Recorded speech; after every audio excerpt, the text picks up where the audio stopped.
Very good. And Mayor Meyer, the final question of the night goes to you first, and that is, say something nice about your opponent. What do you like or admire about your opponent? There's a lot to like about Tom. He always has a good joke. Some of them are actually funny. But seriously, I have been honored to do several Memorial Day programs. I was asked by Mayor Speck to fill in for him when I was an alderman, so I think I've done 19 in a row. And one year Tom was the speaker. And Tom related a story about someone he served in Vietnam with that didn't come back. And I thought it was a very poignant story, and I've always remembered it. It's the best talk I've ever heard at a Memorial Day presentation. Because a lot of times in Memorial Day we talk about the ultimate sacrifice. Freedom isn't free, like these big ideas way up in the sky. And Tom, I want to thank you because you brought it back to one person, one friend that you had. And I thought that was very, very poignant. I also respect the fact that Tom's a businessman, because I've been a businessman all my life. You know, some people didn't want to hire a blind kid out of college, so I went and made my own luck. So I respect the fact that Tom's a businessman. He has public sector knowledge and private sector knowledge.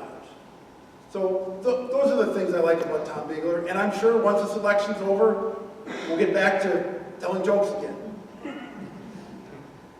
Very good. And Mr. Bigler, what do you like or admire about Mayor Meyer? What do you like or admire about Mayor Meyer? Sure. I really thought I was kind of a serious guy, but no, I admire Randy. I think we've worked together. We've had many conversations about different things on the library, fire department. I respect it's got a handicap. I mean, if I had that, I couldn't do a tenth of what he can do. And I admire him for that.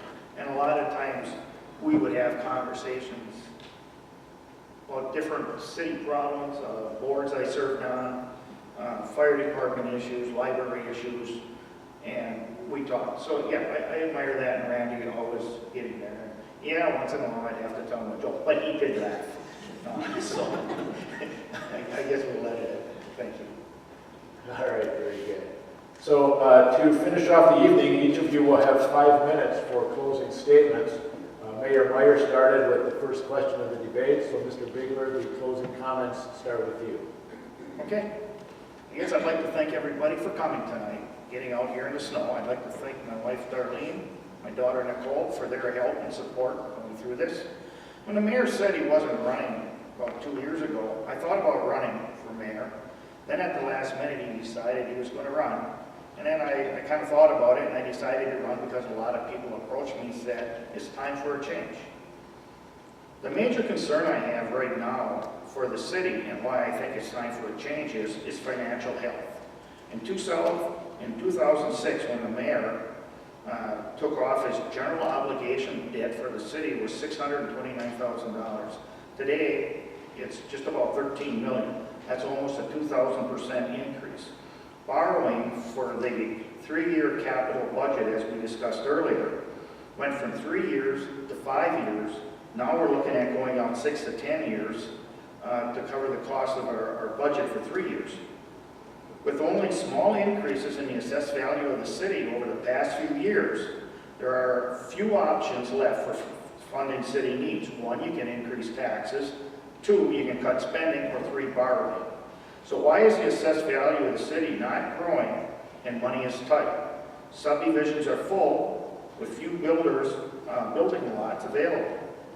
2, most of the large developments are being put into TIF districts, which don't help lower the tax rate. 3, extending TIF 3 until 2024 tied up $22 million of value and over $132,000 a year in additional revenue for the city. And 4, poor money management. So let's look at the money management. The bonding for the municipal building renovation, as an example, which we didn't have as taxpayers have a vote in, had interest-only payments for the first 3 years of $848,000, which shows the city really couldn't afford the renovation at that time. The $848,000 would have been enough to fire truck, which is up for referendum this year. The money left over could have funded other city needs.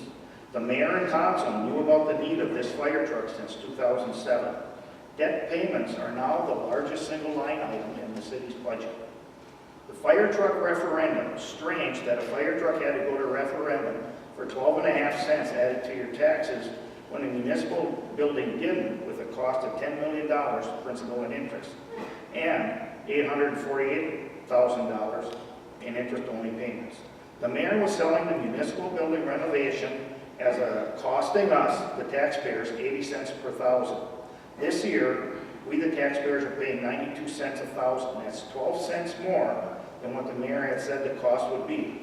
So let me ask you, 12.5 cents, referendum is needed. 92 cents, none is needed. It's time for a change. It's time for a change because Vision Park was purchased in 2006 with nothing being done to improve it for 10 years. Vision Park has 72 acres, 52 are buildable. The cost to the taxpayers, $100,000 per acre plus interest. The new TIF District 5, which was created in part to pay incentives on developments in Vision Park, it could take over 38 years before the city sees any revenue from taxes from that development in Vision Park. TIF districts are okay and can do a lot of good for a community, and they have. TIFs can also tie up money which could be used for funding other needs of the city, so they should be used smartly. I'm not in favor of running long TIFs. 7 to 10 years, then let's get out. Don't be fooled when you are told TIFs don't cost you anything. They do. Last year, TIF 3 cost the taxpayers of Sheboygan Falls 80 cents per thousand. So, okay, what am I going to do for you? One, I want to close TIF 3 as soon as possible and return $22 million in assessed value and $132,000 in more revenue for the city. I would never go do large bond payments with interest only.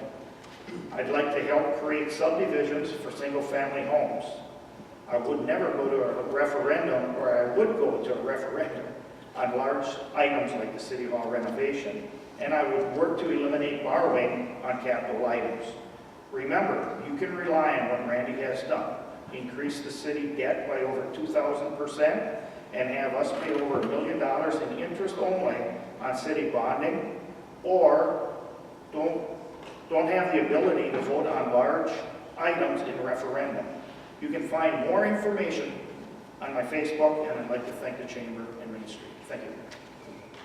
Mayor Meyer, your closing comments. Yes. First, I want to address the issue about no referendum on the municipal building and a referendum on the fire truck fund. You had 5 council members on the municipal building that individually told me this is something we had to do. I told them that the decision was between selling and telling, and I was coming up with a game plan to market that project. So again, Tom acts like it's solely up to the mayor if things go to referendum. It doesn't work that way. The mayor's not an all-powerful dictator. There's a council that the mayor works with. What ends up being approved is what the council approves. It's that simple. Right now we have a council that's not willing to approve the fire truck. And again, I'm glad Tom's in favor of this fire truck when he told more than one person we didn't need the ladder truck. So I can't figure that out. Tom, the non-candidate, said we didn't need the ladder truck to more than one person. And now Tom, the candidate, says we need this truck. So, you know, to me, the fire department made a very good argument that we needed that ladder truck, and I think it was important. Now we're getting tied up in interest. So I want to tell everyone who bought a $200,000 home on a 30-year mortgage, congratulations, you paid 75% more than you thought you paid, because you really paid, you know, closer to $350,000 for your $200,000 home. That's what happens when we start parsing these numbers and using statistics to make the story be what we want it to be. Vision Park wasn't built out originally because the way Tom just told the story, you would think $22 million was always there. Almost half of that was added in the last 10 years in TIF District 3. So it didn't exist this whole time. So my point is, we weren't able to do what we did with the roads until now. And yes, we could have closed that district earlier, but which road would you not want to see built? Vision Parkway or Stedman Way? To me, the answer was simple. The district could afford to build those roads. That's what will make that a marketable property. The other thing that happened in the last 10 years is, you may remember, we had a prolonged recession. Companies weren't building. You know, we lost Torganol, went to Sheboygan because the railroad building was for sale at a good price. The owner told me he would love to stay in Sheboygan Falls, but guess what we didn't have? Big empty buildings. Because our economy held up okay through the recession. I'm not perfect, and certainly the city isn't perfect. We have our challenges. For example, I'm continuing to work on the state to get that speed limit dropped from 0.8 miles stretch when you come into the city through the roundabout on Highway 32. I really want that to be 35 miles. It's 45 miles right now. I thought the best time to lower it was when they put the roundabout in. The state's disagreeing. We're going to get that lowered. We're seeing economic development, a new subdivision. Another new subdivision will come online this year. That deal will happen. But again, I'm not going to tell you the wheres, whys, and how it's going to happen until everything's signed on the dotted line. Now, the municipal building, it needed renovation. We could have waited 3 years, but guess what? Our next capital borrowing would have given us the same problem, and the cost of building would have went up. You know, what if we waited until today and the steel tariff kicked in? The cost of building would have went up higher. Ask anyone in the building trades how much it costs today to build something compared to 5 years ago. The costs are substantially higher. In my economic meeting with the chamber, Shad Tempest and Justin Richardson, who knows something about the building industry, constantly tell me, you can't build a house for $150,000 anymore. Just not possible. Builders aren't doing those type of houses. It's going to be $175 to $200 minimum.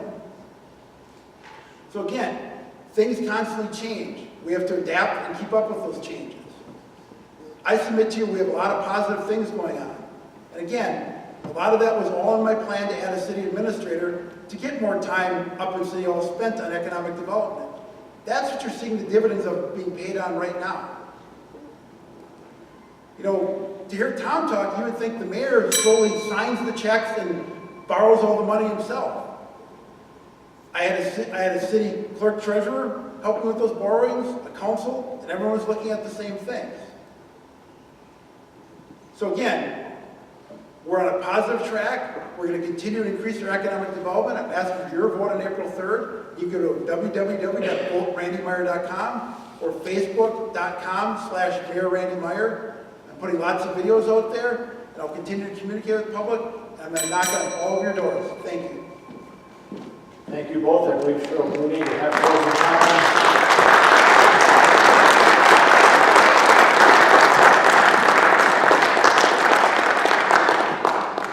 Thank you, Mr. Bigler, and thank you, Randy Meyer. Thank you, Jerry. Thank you, Daryl.